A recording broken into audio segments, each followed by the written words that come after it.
Bismillahirrahmanirrahim. Hari ini kita membahas surah Al-Baqarah ayat 168 sampai 172. Ya ayyuhan nas, wahai manusia, kulu makanlah mimma fil ardi, dari apa yang ada di bumi ini, halalan thayyiba, halal dan thayyib, halal dan baik.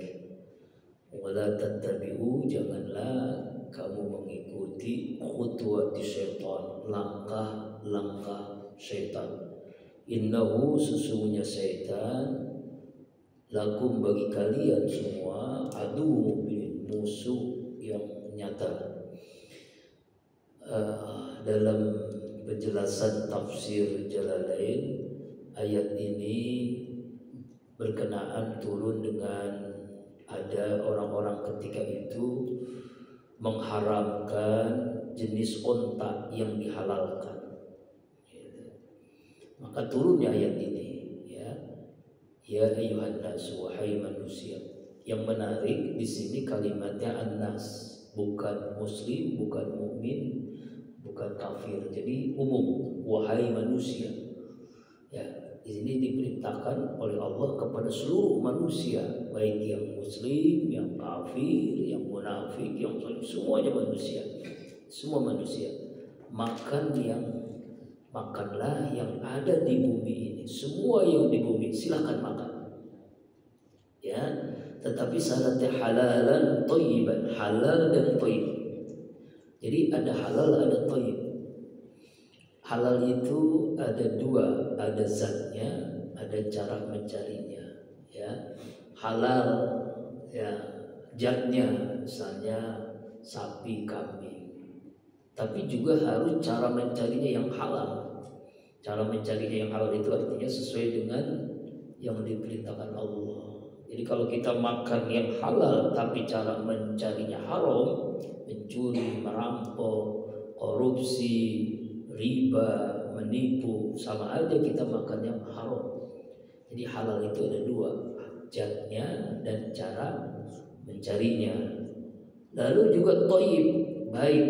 Sebab ada yang halal tapi tidak baik. Contoh misalnya orang yang punya penyakit, ya kan, punya penyakit diabetes misalnya, dia makan halal semuanya, cuma ada yang tidak baik untuk dirinya. Ya kan, punya penyakit asam urat, ya, punya penyakit apa begitu, yang itu makanan halal, zatnya halal, cara mencari halal, tapi untuk diri dia tidak baik. Nah, inilah pentingnya halal dan thayyib, ya, tidak membahayakan bagi dirinya, halal dan thayyib. Lalu yang menarik ayat ini juga, di ujung ayat ini kita diingatkan oleh jangan mengikuti langkah-langkah syaitan, khutuwati syaitan. Kalau langkah berarti satu, tapi kalau langkah-langkah berarti ya berkali-kali langkah itu. Jadi kita harus memahami bahwa setan itu menjerumuskan kita dengan berbagai cara, dengan berbagai langkah. Langkah pertama nggak mampu, ya langkah yang kedua, langkah ketiga, terus begitu, agar kita menjadi teman setan. Ya kan? Innahu lakum adu, dan kita harus ingat setan itu musuh yang nyata, musuh yang nyata, musuh abadi bagi kita semua. Nah, langkah setan bagaimana kita makan yang haram. Langkah setan bagaimana cara mencari yang haram, jangan mencari yang halal. Begitu. Jadi setan ini dengan berbagai cara menjerumuskan kita agar kita tidak memakan yang halal, tidak memakan yang thayyib, tapi memakan yang haram dengan berbagai cara, dengan langkah-langkahnya. Dalam tafsir Ibnu Katsir misalnya dijelaskan langkah-langkah setan itu, ya, selangkah demi selangkah agar kita masuk ke neraka bersamanya, begitu. Ya kan? Jadi aktivitas kita bagaimana mengikuti apa yang dijerumuskan oleh setan tahapan demi tahapan, langkah demi langkah. Ya kan, allazi yuwaswisu fi sudurin nas, yang membisikkan ke dalam hati kita manusia. Yaitu ya, jadi ada halalan, thayyiban, halal dan thayyib. Thayyib itu yang baik, sehat, tidak berlebih-lebihan, itu namanya thayyib, ya. Ya, itu. Nah, langkah-langkah setan ini kita harus memahaminya, ya. Jadi setan itu menjerumuskan kita dalam 4 arah angin, depan, belakang, kanan dan kiri, ya, agar kita menjadi teman setan. Ya, misalnya kita nih agar kita melakukan perbuatan syirik, ya, menyekutukan Allah. Kita alhamdulillah tidak melakukan syirik. Setan langkah yang berikutnya kita melakukan dosa-dosa besar yang haram. Alhamdulillah kita sudah jauh dari yang haram. Ya, kita sudah melakukan ibadah, tapi ibadahnya dihiasi oleh setan supaya kita riya, ya, supaya kita sum'ah, supaya kita ujub, ingin dilihat, pamer, ingin diperhatiin, atau merasa kita ini orang yang paling soleh, orang yang paling baik. Nah, begitulah. Jadi setan itu berlangkah-langkahnya gitu. Syirik, dosa besar, dosa kecil, ya, hal-hal yang boleh tapi membuat kita lupa hal-hal yang boleh. Misalnya main catur itu boleh, ya, tapi membuat kita lalai dari tuntunan agama, lalai dari zikir. Nah, itu. Kemudian kita ibadah, malas ibadah, udah rajin ibadah, ya, ibadahnya dihiasi dengan riya, sumpah. Nah, itulah setan, langkah-langkah setannya, makanya kita harus pahami itu. Kalau di dalam tafsir Ibnu Katsir itu panjang sekali penjelasannya, ini diringkaskan saja di tafsir ringkasnya. Di situ ada seorang yang melakukan perbuatan yang tidak sadar, itu langkah setan. Lalu ditegur sama sahabat, ini langkah setan ini. Nah, itu. Innama ya'murukum bisu'i wal fahsya wa an taqulu 'alallahi ma la ta'lamun. Sesungguhnya setan itu, nah ini langkah setan ini, memerintahkan kita untuk bisu'i, melakukan kejahatan, wal fahsya, dan fahsya, keji. Wa an taqulu 'alallahi ma la, dan janganlah kalian mengatakan terhadap Allah yang apa yang tidak kamu ketahui. Jadi setan memerintahkan kita agar melakukan perbuatan su, agar melakukan perbuatan fahsya. Su itu apa? Semua dosa itu su namanya. Semua dosa itu su. Ya, dosa besar, dosa kecil. Tapi harus diingat, ya, walaupun dosa kecil kalau dilakukan terus-menerus menjadi besar. Ya, dosa besar bertaubat Allah ampuni. Ya, kalau fahsya itu keji, itu misalnya zina, ya kan, kemudian homoseksual, pokoknya perbuatan-perbuatan yang yang seperti itu. Wa antaqulu ma la taqbalun, dan Allah merintahkan jangan mengada-ngada kebohongan kepada Allah berupa tindakan. Apa ini maksud mengada kepada Allah? Yaitu mengharamkan yang halal, menghalalkan yang haram. Jadi untuk mengetahui halal haram itu Allah jelaskan dalam Al-Quran, dalam hadis, begitu. Ini halal, ini haram, ini boleh, ini tidak boleh. Nah, jangan sampai begitu tuh. Itu mengada-ngada kebohongan kepada Allah. Ya.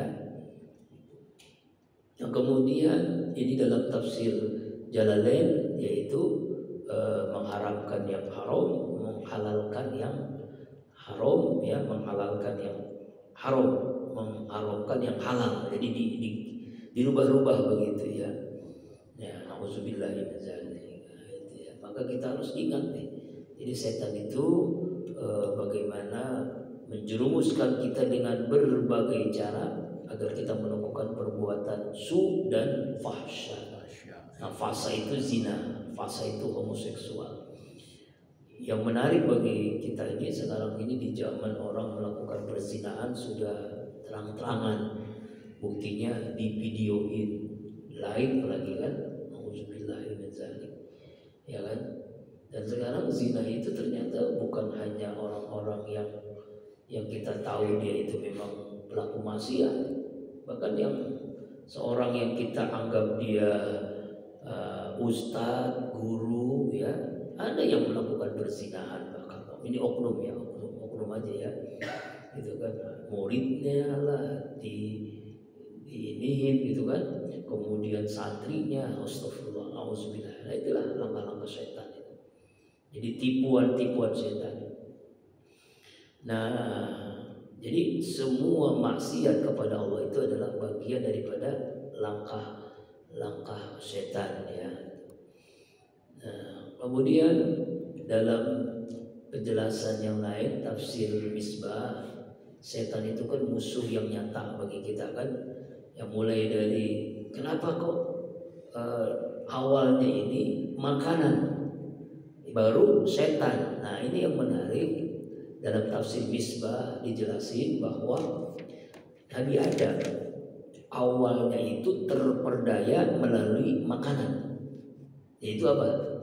Yaitu ketika Nabi Adam digoda, ditipu oleh setan untuk makan buah khuldi, ya, dan dengan berbagai cara tuh. Awalnya dalam berbagai cerita diceritakan Nabi Adam ini sanggup tidak tergoda oleh setan. Lalu setan melalui istrinya Hawa, ya kan? Nah, ini hanya sedikit saja. Ya, justru dengan makan buah khuldi ini kita akan abadi selama-lamanya di surga. Nah, itu tuh langkah-langkah setan tuh. Dengan berbagai cara, nggak sanggup ke Adam, ke istrinya. Sama ketika satu keluarga, bagaimana proses penyembelihan Nabi Ismail itu tidak terjadi. Setan menggoda Ibrahim, menggoda Ismail, menggoda Hajar. Lalu ketiga-tiganya dengan luar biasa keimanan kepada Allah, cintanya kepada Allah itu mengalahkan langkah-langkah setan. Dilempari dengan batu. Ya, itu yang dilakukan oleh jamaah haji.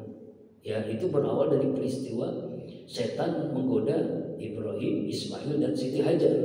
Ya, ada namanya Jumratul Ula, Jumratul Wusta, Jumratul Aqabah. Itu dilempari setan tuh dengan batu, ya kan? Setan dilempari dengan batu. Bismillahi, Allahu Akbar. Ya itu ya. Nah, ini. Jadi awalnya ya, awalnya setan itu melalui makanan. Nah, makanan itu yaitu buah khuldi Nabi Adam alaihissalam. Akhirnya kan terpedaya Nabi Adam dikeluarkan dari surga, dari ke bumi ini. Kemudian yang berikutnya, wa idza qila lahum ittabi'u ma anzalallahu qalu bal nattabi'u ma alfayna 'alaihi aba'ana awalau kana abauhum la yaqiluna syai'an wa la yahtadun. Apabila dikatakan kepada mereka, ikutilah apa yang diturunkan Allah. Apa yang dikatakan oleh orang-orang kafir Quraisy ketika itu, mereka menjawab, tidak, kami hanya mengikuti kakek-kakek kami, bapak-bapak kami, nenek moyang kami. Ya kan? Apakah karena mereka mengikuti juga? Padahal abauhum la yaqilu syai'an wa la yahtadun. Bapak-bapak mereka, kakek-kakek mereka, nenek moyang mereka itu tidak mengetahui sesuatu apapun dan tidak mendapatkan hidayah petunjuk dari Allah Subhanahu wa taala. Mereka menyembah patung berhala itu karena memang kakeknya, bapaknya, keturunannya begitu. Jadi ikutilah apa yang Allah turunkan, jangan mengikuti bapak-bapak mereka, yaitu mereka menyembah patung, menyembah berhala. Ini nasihat Allah kepada orang-orang kafir agar mengikuti apa-apa yang diturunkan Allah. Apa itu? Al-Quran, hidayah, petunjuk Allah. Tapi justru terus-menerus mereka mengikuti pendahulu mereka, itu bapaknya, yaitu kakeknya, yaitu nenek moyangnya. Karena jawabannya begitu, kami itu mengikuti bapak kami, kami mengikuti kakek kami. Padahal bapak mereka itu tidak tahu sedikit pun dan juga tidak mendapatkan petunjuk dari Allah Subhanahu wa taala. Begitulah. Diriwayatkan dari Ibnu Abbas, ayat ini turun berkaitan sekelompok Yahudi yang diajak Rasulullah masuk Islam. Lalu mereka menjawab, tidak, kami mengikuti apa yang telah kami dapati dari bapak-bapak kami, nenek moyang kami. Lalu turunlah ayat ini. Ini dalam tafsir Ibnu Katsir dijelaskan seperti itu. Ya, jadi mengikuti orang tua itu silahkan selama mengikuti yang baik. Tapi selama mengikuti yang buruk, maksiat, meniru bapak kita, ibu kita, kakek nenek kita itu sangat keliru dan itu kebodohan, dan itulah cara setan menggoda kita. Nah, itu menggoda orang-orang dulu tuh begitu tuh. Kenapa mereka menyembah patung? Karena bapaknya. Kenapa bapaknya menyembah patung? Karena kakeknya begitu. Nah, ini padahal mereka itu ikut-ikutan saja. Jadi kebingungan karena mereka itu tidak mendapatkan hidayah Allah, tidak mendapatkan petunjuk dari Allah Subhanahu wa taala. Inilah ajaran. Jadi ajaran Rasulullah SAW membatalkan semua tradisi yang dilakukan mereka. Makanya ada syariat